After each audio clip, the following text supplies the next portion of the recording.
Hey, Franco here with Driving Real Estate. We're in Sweetwater, and today we have with us Jordan Clark. Hey, Jordan. Hey guys, how you doing? Thank you so much for joining us here on Driving Real Estate.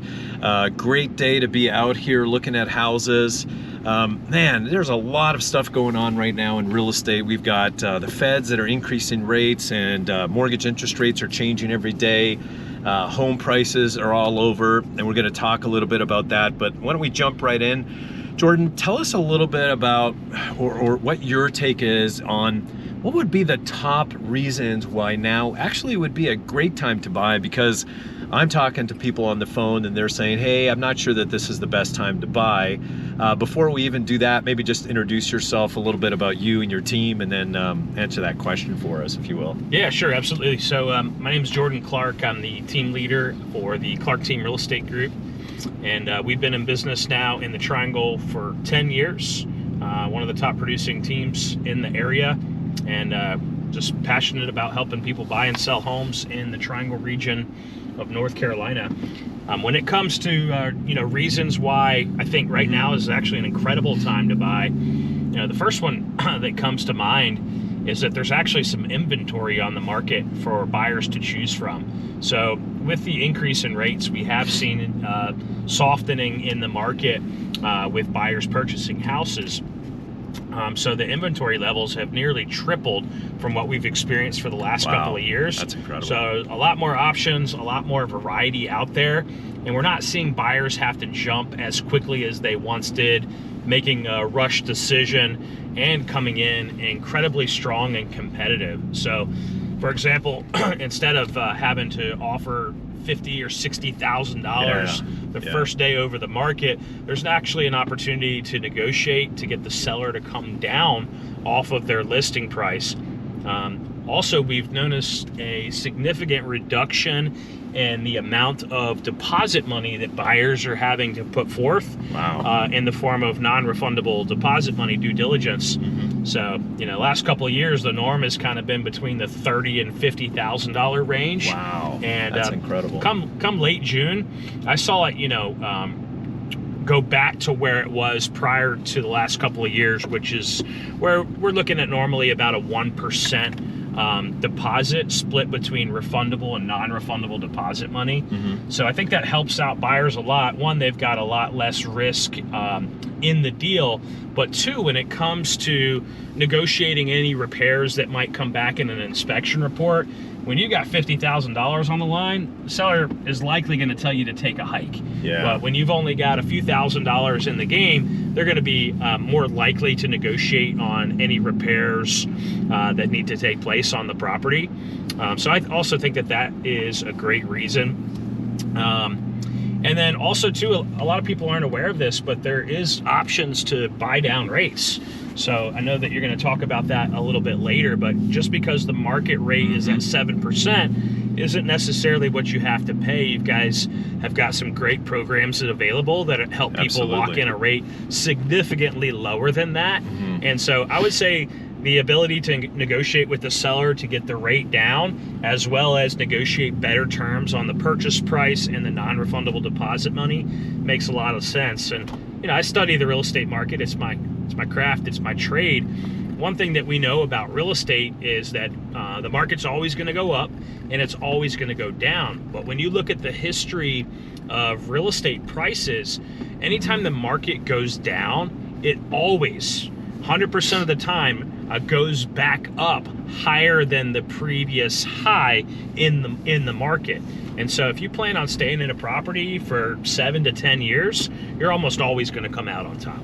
Fantastic. I couldn't agree with you more. We are seeing right now incredible opportunities. Just this past week alone, I was talking with some clients, and they had some homes that they had purchased, new construction, not to put down the builders here, but the builders had to come down because the value didn't come in. And I'm not saying the value's not going to come in for all these homes, but this was their opportunity to have the builders or even resale come meet them halfway. And as you just said, 6 months ago, that wasn't happening. There was just no way. People had $25,000, $30,000 on the line, and the sellers knew that if you wanted to walk away from that house, that they could just sell that house to the next buyer who was waiting in line. That's not the case right now. So it surely isn't. Incredible opportunities in terms of buying down the rate. Now couldn't be a better time. You can have the sellers give you cash towards your closing costs and use that to buy down the rate. And I mean like 2.5% lower than where rates are right now. Yep. That makes a huge difference. I just calculated that for a client. There was a savings of over $350 a month from where the rate is today. And then on top of that, if you use the numbers that I always talk to clients about, 10,000 equals $50, that if a property that would have been selling, let's say 600, is now selling at 550, 50,000 is another $250 less than what the payment would be. I mean, you're looking at $500 less in payment per month. So that's incredible. Yeah, I mean, between the ability to buy down the rate and decrease your payment from that, but also be able to submit a offer price that's less than the listing price. People get so fixated on what the actual interest rate is, but there's so much more to that math problem than just what the interest rate is. It's one, do we have the ability to buy down the rate? And two, do we have the ability to negotiate an offer price that's less than the listing price? Absolutely. The last couple of years, you know, people were, I don't want to call it willingly, but in order to buy a house, you almost had to offer, you know, $30,000, $50,000, $60,000 more than the asking price.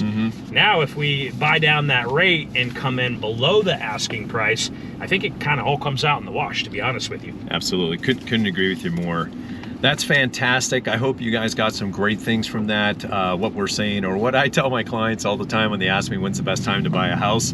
Jordan may agree with me on this. I always say 5 years ago. Yeah. Because if you look back 5 years, those values of the homes keep going up. There was an anomaly back in 2008, and even then, if you look at where prices were in 2008 to today, my goodness, they've easily doubled, possibly even tripled.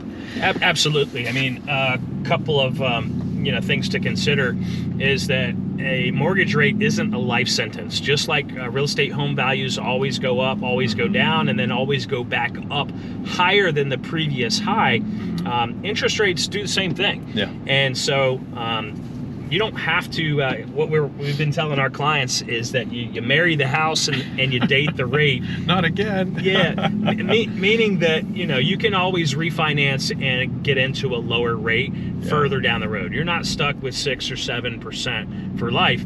And for our renters in the group out there, the interest rates on a rental always have been and always will be 100%. Yeah. And so absolutely, essentially what you're doing is you're paying your landlord's mortgage, and I can tell you from experience, he's extremely thankful for that. Yes, I am thankful. Yeah.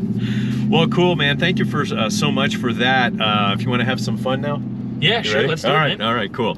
So what we're gonna do next is, you know that when you're in the car, you and Kadri and your kids, and you know, that is the time that you're kind of stuck, and that's when they ask you the questions and you can't get out of the car and you got to answer them. So I'm going to play the part of the kids here and start asking you some questions. You can't leave the car and you got to answer them. Oh boy. Sounds good? All right, here we go. All right, so okay.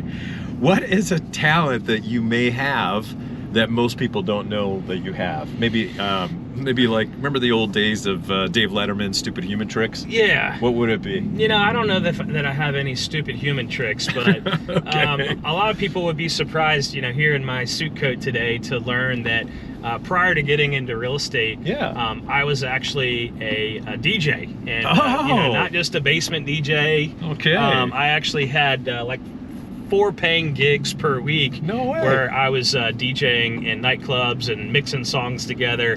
Awesome. And once I got into real estate, I was having trouble balancing the real estate professional life and the rock star DJ life. So nice. Ultimately, I shut that down. But believe it or not, I was actually a DJ and hanging out, partying, and playing music and getting people to dance. Which a lot of people don't know about me. I removed a lot of that stuff from the internet when I first got into the real estate game to try to give off that professional. All right. Yep. Persona. Well, you guys heard it here. So any weddings or bar mitzvahs, give Jordan a call. Yeah. The price has gone way up. Way up, I bet. Yeah. All right, man. Here's a question for you. Which one of your kids is the favorite? Oh dear. You don't have to answer that. Yeah, well, you know, the answer is pretty clear to me. It's my youngest Haley, just because she's so young and so cute and so small, and you know, I'm just hanging on to every little moment with her because I know that that's gonna. Well, I think that that's going to be our last kid. All right. And, well, you heard that here, Kadri. So hey. Yeah, and full disclosure, she's also the one that reminds me the most of her mother and my wife, all right, Kadri, and so yeah, she's got a special place in my heart, as do all my girls. All right. Fantastic. Yep. So when did you start in real estate? What was the year you started? Yeah, so I got started in 2013. So I'm approaching my 10-year anniversary in this wonderful business. Awesome, man. Yeah. What was the worst job you think you ever had? Oh man, worst job I ever had was in high school, where I worked at Southern States Nursery. Oh. And I was actually working in the warehouse where people would roll around their big old pickup trucks or flatbed trucks, and I would load up 50 and 60 pound bags of grass seed, horse seed, fertilizer. Oh my God. And you know, it was grueling work, and I think I made $7.25 an hour. Oh my goodness. So I got really strong there. Yeah. But I can't say that that's the most fun job I've ever had. I bet not. Yeah. Certainly not as cool as DJing. All right. Yeah. So what's your absolute favorite job you've ever had?